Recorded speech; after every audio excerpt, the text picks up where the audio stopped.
بوغن تግራይ ኣብ መበል 21 ክፍለ ዘመን ከጋጥሚ ተባሂሉ ዘይሕሰብ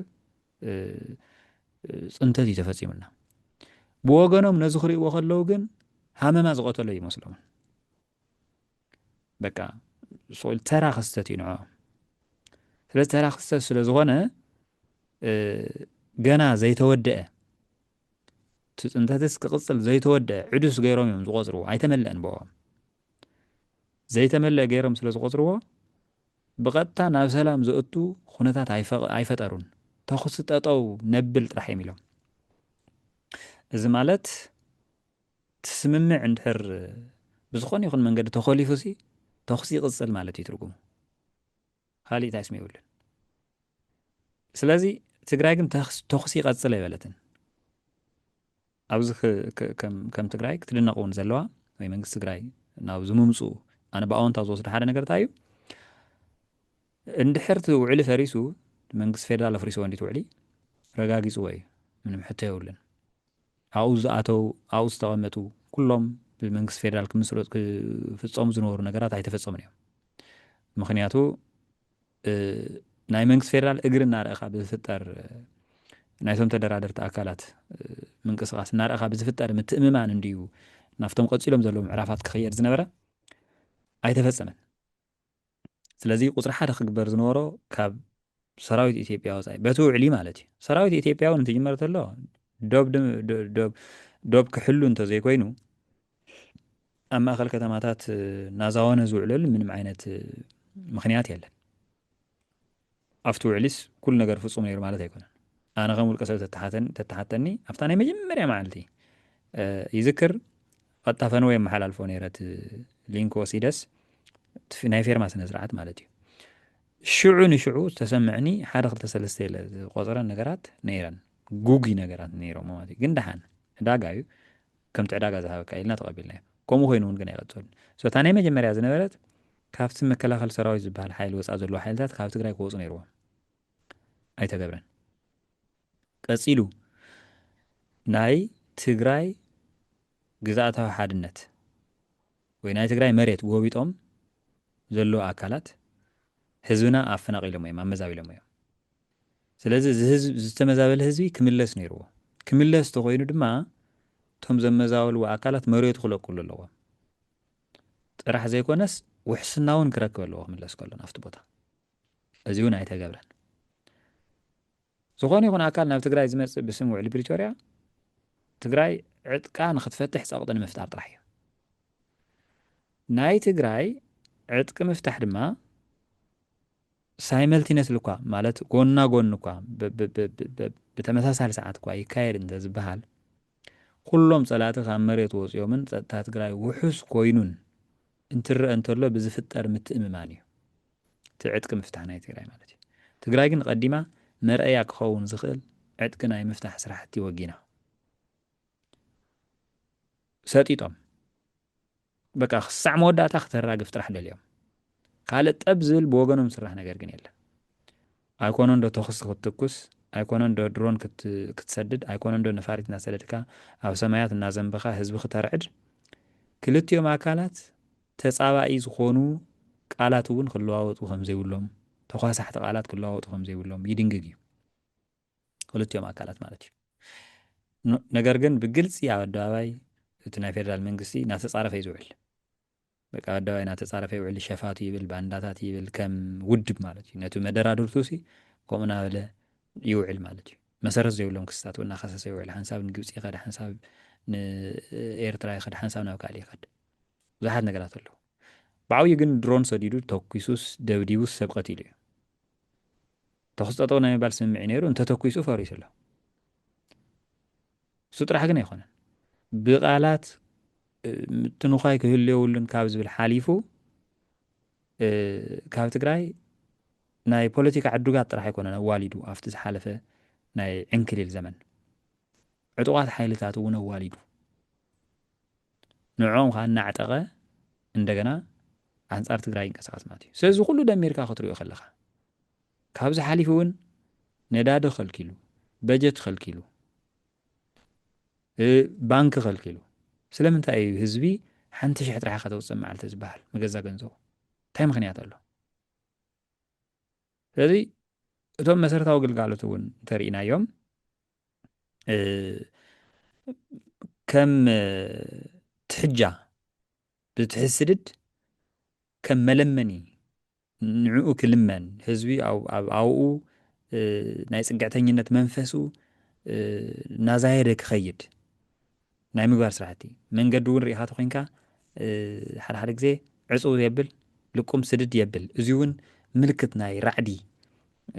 መፍጠሪ መንገድታት ህዝቢ ብከምዚ ዓይነት ካብቲ ሕሉፍ ሰኪሑ ስኡል ኣመና ክርዕድ ናይ ምግባር ስራሕቲ እዮም ስርሑ ዘለዉ ስለዚ በዚ ኩሉ ትሪኦ ከለካ ስምምዕ ተጣሒሱ ስለ ዘሎ ስምምዕ ድማ ተኽሲ ጠጠው ናይ ምባል ስምምዕ እዩ ነይሩ እቲ ኩነታት ናብ ተኽሲ እዩ ዘቱ ትግራይ ግን ካብ ተኽሲ ሰብ እዩ ዝሰኣን ካብ ተኽሲ ዓዲ ኢኻ ተጥፍእ ስለዚ ክንዲ ዝመረረ ይምረር ክንዲ ዝኸበደ ይኽበድ ተኽሲ ጠጠው ናይ ምባል ስምምዕ ስለ ዝፈረሰ ናብ ተኽሲ ንእቶ ኣይተባሃለን ተኽሲ ጠጠው ናይ ምባል ስምምዕ ፈሪሱ እውን እንተኾነ ንሕና ብሰላማዊ መንገዲ ሕገ መንግስታዊ መሰልና ብዝፈቕዶ ዋላ እቲ ጥሕስሕስ ዘበሉ ሕገ መንግስቶም ማለት እዩ ብዝፈቕዶ መሰረት ዝተመረፀ መንግስትና ሒዝና ምምሕዳራዊ ስራሕትና ነካይድ ሕቶታትና እውን ክስምዑ ብዝኽእሉ ብርኪ ነቕርብ እዚ ብምግባርና ሕጋዊ መሰላትና ብምሕታትና ድምፅና ብምስማዕና ምምሕዳራዊ ስራሕትና ብምቕፃልና ስርዓት ኣልቦነት ከይነግስ መንግስቲ ስለ ዘድሊ መንግስትነት ብምውሓስና ሕዚ እውን ናይ ህልውና ሓደጋ ኮይኑ ክመፅእ ዝኽእል ነገር እንተሃልዩ ግን ምንም መማረፂ የለን ኣብ ትሕቲ መሪሕነት ትካላትካ ህልውናኻ ንምርግጋፅ እትገብሮ ድምፅኻ ናይ ምስማዕ ወይ እውን እትገብሮ ናይ ኩለ መድያዊ መኸተ ከይዲ እዩ ዝኸውን ማለት እዩ ቅፉ ብልፅግና ኣትዩ ዘሎ ናይ ክሕደት ሓይሊ ከምቲ ዓንዶ ዝበልክዎ ኣብ ካልኣይ ምዕራፍ ምፍራስ ትካላት ትግራይ ብዋናነት ምፍራስ መንግስቲ ትግራይ ዝተዋለደ ሓይሊ እዩ ብመሰረታውነቱ ስሩ ካብኡ እዩ ዝምዘዝ ስለዚ እዚ ሓይሊ እዚ ሕሉፍ ሓሊፉ እውን እኮ በቃ ኣነ እየ ፈራሚ ብውልቀ ማለት እዩ ብቐጥታ ኣነ እየ ፈራሚ ብተዘዋዋሪ ድማ ንሶም እዮም ፈረምቲ ምስኦም እየ ዝዘራረብ እውን ዝተባሃለሉ ሓይሊ እዩ እዚ ብፀላእ እውን ብባዕሎም እውን ተመሳሳሊ ተረኽ ምክሓድ ጥራሕ ዘይኮነስ ትግራይ በቲ ዝኸሓደ ሓይሊ ክትውከል እሞ ስቑኢሉ መሰረታዊ ዝበሃል ዘይምለስ ወይ ከዓ ዘይፅገን ናይ ህልውና ምህሳስ ወይ ምጥፋእ ከጋጥም ትውክልና እውን በቲ ዝኸሓደ ሓይሊ ክኸውን ተፃዒሩ እዩ ስለዚ ኣነ ከም ዝመስለኒ እዚ ኣቦ ዘፍለጠ ናብ ሕቑፉ ፀላእ ዝኣተወ ሓይሊ ስለ ዝኾነ ካብኡ ፈሊካ ዝረአ ኣይኮነን ደሪብካ ኢኻ ትቃለሶ ምንም ስኢልካ ሽም ተበዝሐስ ትርጉም ዘለዎ ይመስለንን ኣነ እቲ ፖለቲካዊ ቁመና እዩ ክረአ ዘለዎ እቲ ውግንና እዩ ክረአ ዘለዎ እቲ ሰልፊ እዩ ክረአ ዘለዎ ካብኡ ብሓጎስ ምዛ ብገብረ ምዛ ብወሊ ምዛ ብዘየገድስ እቲ ሰብ ንሱ ሓደ ሰብ እዩ ዝተፈላለየ ሽም ሒዙ መፅእ ይኽእል እዩ ማለት ሓደ ሰልፊ ኢና እዩ ሓደ ሰልፊ እዩ ዋ እንታይ እዩ ምንም ሓደን ክልተን እኮ የብሉን ናይቲ ቀዳማይ ሚኒስተርስ ናይቲ ፅንተት ፈፃሚ ኣካል ናይቲ ነቲ ፅንተት ዝመርሕ ኣካል ኣመኻሪ እዩ ካብ ትግራይ ተዋሊዱ ናብ ሕቑፉ ኣትዩ ዘሎ ፖለቲካዊ ሰልፍስ ናቶም መኻሪ እዩ እንታይ ሞ ኢና እንታይ እዩ እዚ ንምንታይ ኢና ኣብቲ ህዝቢ እውን መራኸብቲ ሓፋሽ በዚ ኣጋጣሚ እዚ ማለት ግልፂ እዩ እናተገብረ ክኸይድ ዘለዎ እኮ ይፈልጦ እዩ ግን ከዓ ዕሪኻ ናይ ምብርራህ ስራሕትስ የድሊ እዩ ምንም ሓደን ክልተን ከይብላን ጌታቸውስ ናይ ኣብየ ኣማኻሪ እዩ እያ በቃ ስልጣኑ እያ እኮ ሕዚ ዳንኤል ክብረትስ ማሕበራዊ ጉዳይ ተባሂሉስ ብዛዕባ ማሕበራዊ ጉዳይ ጥራሕ እዩ ዘማኽሮ ክትብል ኣይትኽእልን ኢኻ ኣፅነት ይብሎ ፖለቲካ የማኽሮ ሃይማኖት የማኽሮ ማሕበራዊ ጉዳይ የማኽሮ ማሕበራዊ ጉዳይ ተባሂሉ ዘይትንክፎ ዓውዲ የለን ንኩሎም ዓውድታት ዝነክእ ምብራቅ ኣፍሪካ ተባሂሉ እውን ዘይትንክፎ ዓውዲ የለን ታሕቲ ትግራይ ሰብ ምዕራብ ኣፍሪካ ድያ እኒያ ብዓብዩ በቃ ትግራይ ይሓውስ ኤርትራ ይሓውስ ሱዳን ይሓውስ ኣዲስ ኣበባ ይሓውስ መቐለ ይሓውስ ምስ ፖለቲካን ምስ ኢኮኖሚአን ምስ ማሕበራዊ ጉዳያትን ምስ ኩሉ ማለት እዩ ስለዚ እንታይ ክብለለ እየ እዚ ሰብኣይ እዚ ከፅንት ከሎ ኣነ በይነ ይኹም ክነፅኒተኩም ብደቅኹም እውን እዩ ዝብል ምስሊ እናፈጠረ እውን እዩ ዘፅንተና ነይሩ ከፅንተና ከለኮ መከላከያ ሚኒስተር ነይሩ ኣብርሃም ወይለክ ወድኹም ብዝመርሖ ሰራዊትኩም ትጭፍጨፍ ኣለኹም ኮ ትርጉም ንዓይ ትግራዋይስ መከላከያ ሚኒስተር ነይሩ ሰራዊት ምክልኻል ሚኒስተር ሲ ትግራዋይ ክንፀንት ከለና ሲ ምስለና ይክልኣኽ ከለና ትግራይስ ትግራዋይ እዩ ክንፀንት ከለናስ ኣብ ቴሌቭዥን ወፂኦም ትዝመረረ ቃላት ዝዛረብዎ ዝተጋሩ እዮም ኣብቲ ሽዕዋን ንታሪክ ብጣዕሚ ፀጋም ብዝኾነ መንገዲ እዩ ሰልፍታት ክፈጥሮ ፈቲኑ እቶም ዝመረረ ዝዛረቡ ዝነበሩ ብዛዕባ መሬት ዘገድስ ኣይኮነን ብዛዕባ ዘሕዝን ኣብ ሽረ ዝነበረ ሕዚ ኣይተደፈራን ዝብል ኣብ መቐለ ነታ ክልቲ ክዛረቡ ከለዉ ሻዕብያ ኣይኣተወን ክብሉ ከለዉ ካልኦት እውን ተጋሩ እዮም ቅድሚ ዘምፅ ነይሩ ናብ ቴሌቭዥን ዘምፅ ነይሩ ልክዕ ከማእኻ ሕዚ ንጌታቸው ናብ ቅድሚ ተምፅ ብውሕዱ ተሓይሊ ቃዳት ክሒዱ ክወፅእ ከሎ ኣደናጊሩ እንተኾነ ዝፈጠሮ ናይ ድጋፍ ሓይሊ እንተነይሩ ሲ ተሓይሊ ንሱ ኣይስእንን እየ ብውሕዱ ጌታቸው እንተሒዘ ካብ ዝብል እምነት ማለት እዩ እዚ ግልፂ ቋንቋ ጌታቸው ብብርኪ ዳንኤል ክብረት ናይ ኣብዪ ኣማኻሪ እዩ ዳንኤል ንኣብዪ ኣማኺሩ እንታይ ከም ዝገበረና ባዕልና ንፈልጥ ጌታቸው ንኣብዪ ኣማኺሩ እንታይ ይገብረና ኣሎ ከዓ ግልፂ ንሪኦ ኣለና እዚ ፅልእታት ንምስባኽ ኣይኮነን እቲ ሓቂ ግን እቲ ዝሕዝን ሓቂ ግን ንሱ እዩ ስለዚ እዚ ኣበይ ይውዳእ እውን በቃ ተጋሩ ክንጥንክር ከለና ህዝቢ ትግራይ ክርድኦ ከሎ ጥራሕ እዩ ክውዳእ ዝኽእል እምበር መወዳእታ የብሉን ስለዚ ንምንታይ እዩ እዚ ናይ ክሕደት ጉጅለ ልዕሊ ኣብይ ልዕሊ ብልፅግና ፀረ ትግራይ ኮይኑ ዘሎ ትተዋሃብ ዕዮ ገዛ እሱ እያ ተሸቂልዳ ክበልዕ እንታይ ፀዊና ንእመን ዝብል ናይ ሓሻኽር ስልቲ እዩ እዚ ድማ ትቐንዲ ውራይ ንኣብዪ ምሕጓስ ስለ ዝኾነ ትቐንዲ ውራይ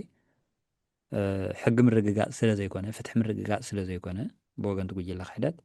እንትጅመር ተሎ ናይ ኣብዪ ኣማኻሪ ኮይንካ ናይ ትግራይ ጀኖሳይድ ፍትሒ ክተረጋግፅ ኣይትኽእልን ማለት ብዕራይ ጠፊእካስ ምስቱ ዝሰረቆ ኮይንካ ኣይትደልዮን ኢኻ ነቲ ብዕራይ ልሙድ ብሂል እዩ እዚ ምስ ተቐታሊ ኮይንካስ ፍትሒ ንምርግጋፅ ኣይትሰርሕን ኢኻ ተራእዮ ይፈልጥን ስለዚ ስኢልካ እዚ ተዓመቱለይ ክብለፀልኩም ዝበሃል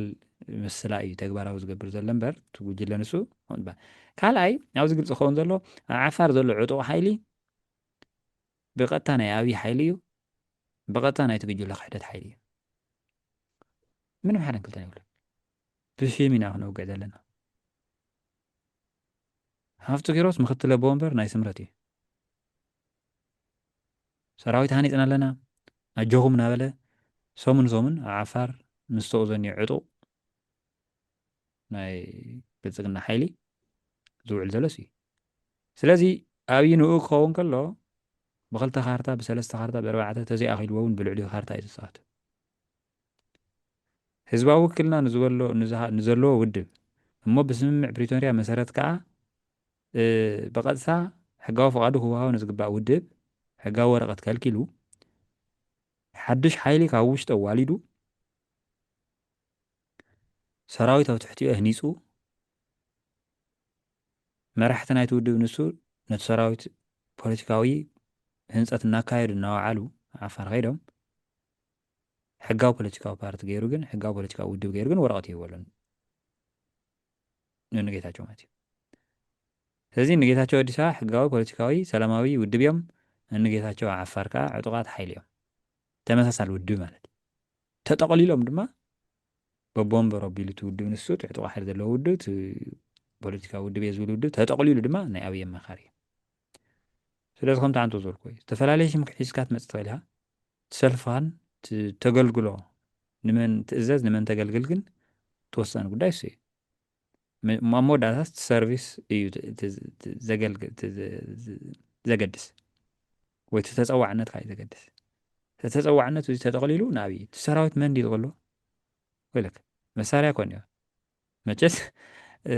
ኣብዪ ከይፈለጠ ሰራዊት ንሱ መሳርያ ካብ ጅቡቲ ካብ ካሊእ ከእቶ ይኽእልን ከምኡ እንተኮይኑ ካሊእ እዩ ብስሩ እውን እንታይ እዩ ዝብለና ዘሎ ኣብዪ ካብ መከላኸሊ ሰራዊት ወፃኢ ኣብዚ ሃገር ካሊእ ዕጡቕ ሓይሊ ክህሉ የብሉን እሞ ዕጥቁኹም ፈትሑ ዶ ይብላ ሓቂ ንሰራዊት ትግራይ ስምምዕ ፕሪቶርያ ከየኽበረ እኳ ዳኣ ኣፍሪሱ ዋ ተዓፈር ዘኒ ሓይሊ ኸ እንታይ እዩ ዝበሃል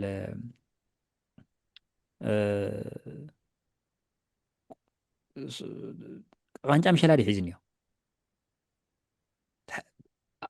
ዕጥቂ ፍታሕና በልካ ከመይ ጌርካ ዕጥቂ ዘለዎ ሰራዊት ትሃንፅ ዕጥቂ ዘለዎ ሓይሊ ትሃንፅ መን ይበሃል ተዓፋር ዘኒዮ መን እየ ይብል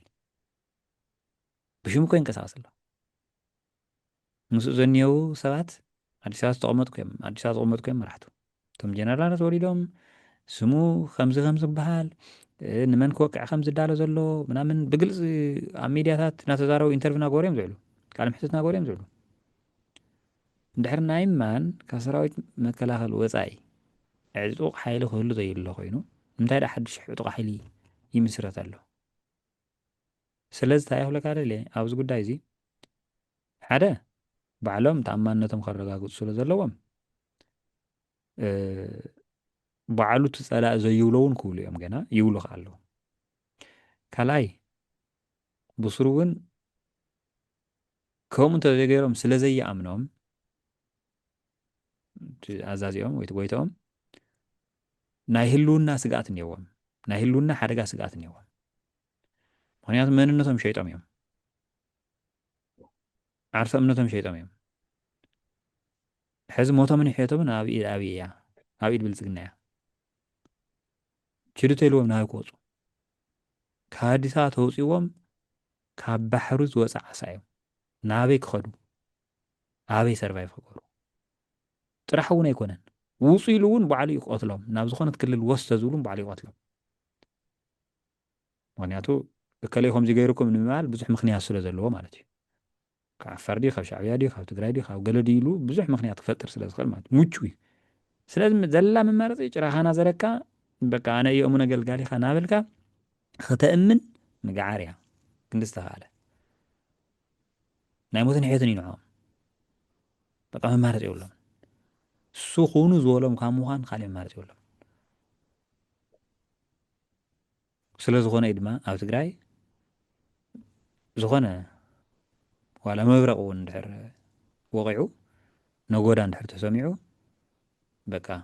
ዝኾነ ዜና እዮም ዝፈጥርሉ ሰበር ዜና መራሕቲ ትግራይ ተዋዲኦም ሰንሳቶም ኩልካ ክእሉ እዮም ረሺኖም ከም ዝነበሩ ሰባት ኩልካ ክእሉ እዮም ድምፂ ስለ ዝተሰምዐ ጥራሕ ኣዲስ ኣበባ ግን ንምንታይ ሰብ ዋላ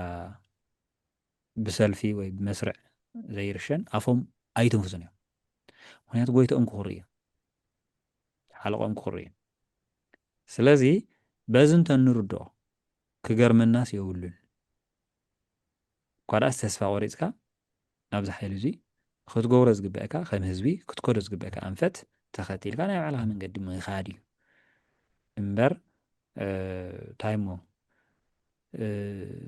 ፃዕዳ ክዳን ክሳዕ ዝተኸደንካ ጭቃ ከርሰሐካ ስርሑ እዩ ተግባር እዩ መማረፂ የብሉን ስለዚ ናተመለስካ ኣብኡ ግዜ መቕታል ዘድለ ይመስለንን ብዝተኻለ መጠን